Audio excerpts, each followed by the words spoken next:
Monsieur le Président, Bonjour. vous avez convoqué les chefs cantons.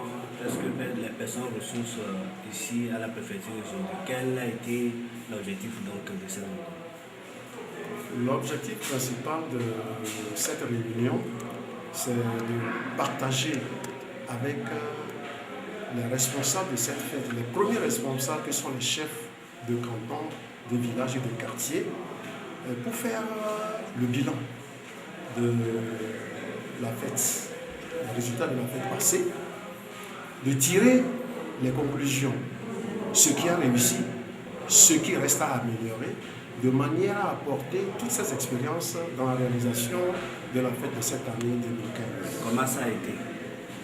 Disons que les points à améliorer ont été partagés avec tous les responsables de nos us et coutumes. Ils ont été conséquents envers eux-mêmes et ont reconnu que ces failles sont effectivement des failles responsables. Donc, ils ont pris, je dirais,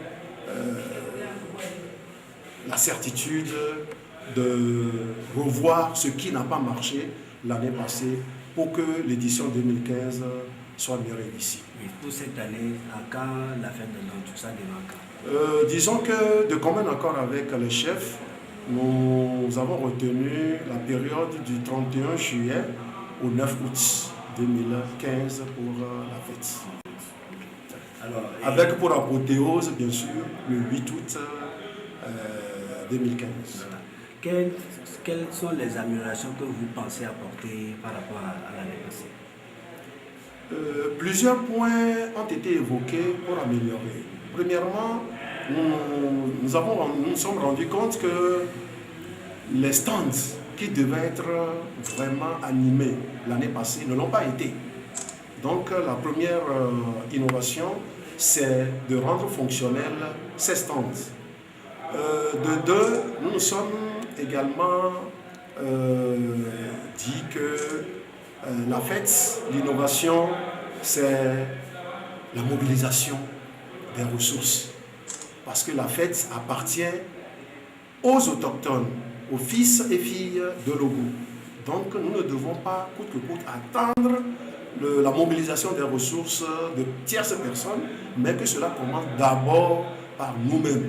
Et c'est pourquoi nous avons donc invité les chefs pour que chacun à son niveau puisse faire appel aux filles, aux fils de cet canton, pour que chacun puisse s'impliquer dans la mobilisation de ces ressources. Monsieur le Président, un message pour les autochtones.